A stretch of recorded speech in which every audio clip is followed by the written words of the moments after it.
जो वंदे मातरम 1905 में महात्मा गांधी को नेशनल एंथम के रूप में दिखता था, देश के हर कोने में, हर व्यक्ति के जीवन में जो भी देश के लिए जीता जानता, देश के लिए जागता था, उन सब के लिए वंदे मातरम की ताकत बहुत बड़ी थी। वंदे मातरम इतना महान था, जिसकी भावना इतनी महान थी,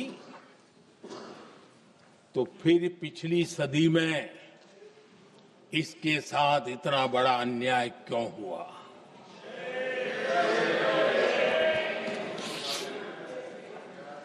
वंदे मातरम के साथ विश्वासघात क्यों हुआ?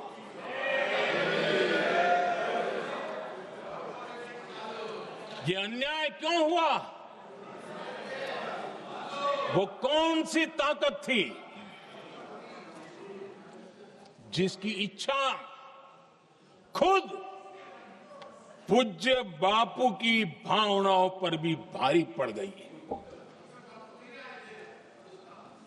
जिसने वंदे मातरम जैसी पवित्र भावना को भी विवादों में घसीट दिया? मैं समझता हूं कि आज जब हम वंदे मातरम के 150 वर्ष का पर्व मना रहे हैं, चर्चा कर रहे हैं, तो हमें उन परिस्थितियों को भी हमारी नई पीढ़ियों को जरूर बताना हमारा दायित्व है। वंदे मातरम के प्रति मुस्लिम लीग की विरोध की राजनीति तेज होती जा रही थी। मोहम्मद अली जिन्ना ने लखनऊ से 15 अक्टूबर 1937 को वंदे मातरम के विरुद्ध का नारा बुलंद किया।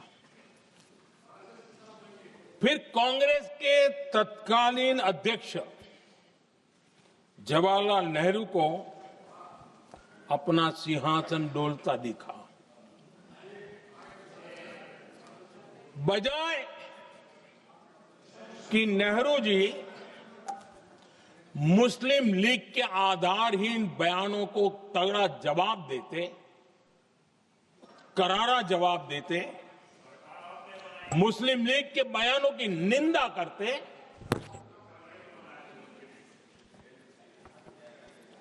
और वंदे मातरम के प्रति खुद की भी और कांग्रेस पार्टी की भी निष्ठा को प्रकट करते हैं। लेकिन उल्टा हुआ। वो ऐसा क्यों कर रहे, वो तो पूछा ही नहीं, न जाना। लेकिन उन्होंने वंदे मातरम की ही पड़ताल शुरू कर दी। जिन्ना के विरोध के 5 दिन बाद ही 20 अक्टूबर को नेहरू जी ने नेताजी सुभाष बाबू को चिट्ठी लिखी। उस चिट्ठी में जिन्ना की भावना से नेहरू जी अपनी सहमति जताते हुए कि वंदे मातरम की, ये जो उन्होंने सुभाष बाबू को लिखा है, वंदे मातरम की आनंद मठ वाली पृष्ठभूमि मुसलमानों को इरिटेट कर सकती है। मैं नेहरू जी का कोट पढ़ता हूं।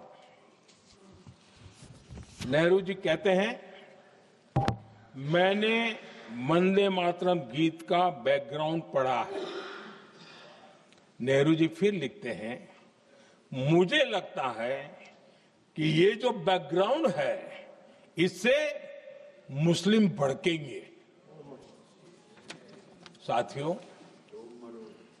इसके बाद कांग्रेस की तरफ से बयान आया कि 26 अक्टूबर से कांग्रेस कार्य समिति की एक बैठक कोलकाता में होगी, जिसमें वंदे मातरम के उपयोग की समीक्षा की जाएगी।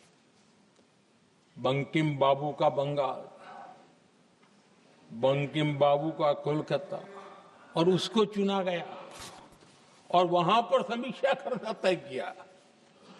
पूरा देश हतप्रभ था, पूरा देश हैरान था। पूरे देश में देशभक्तों ने इस प्रस्ताव के विरोध में देश के कोने कोने में प्रभात फेरियां निकाली, वंदे मातरम गीत गाया। लेकिन देश का दुर्भाग्य कि 26 अक्टूबर को कांग्रेस ने वंदे मातरम पर समझौता कर लिया।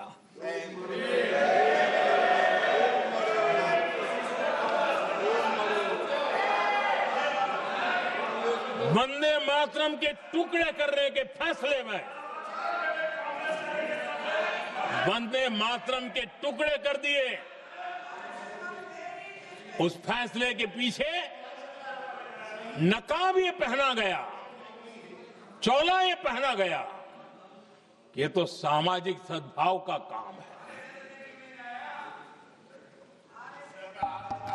लेकिन इतिहास इस बात का गवाह है कि कांग्रेस ने मुस्लिम लीग के सामने घुटने टेक दिए और मुस्लिम लीग के दबाव में किया। और कांग्रेस का ये तुष्टीकरण की राजनीति को साधने का एक तरीका था। तुष्टीकरण की राजनीति के दबाव में कांग्रेस वंदे मातरम के बंटवारे के लिए झुकी। इसलिए कांग्रेस को एक दिन भारत के बंटवारे के लिए झुकना पड़ा।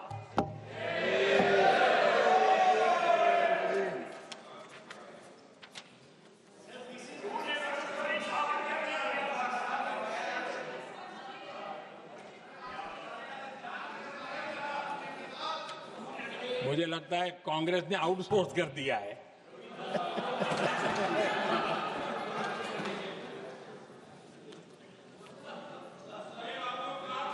दुर्भाग्य से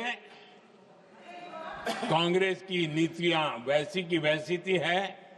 और इतना ही नहीं, आईएनसी चलते चलते एमएमसी हो गया है।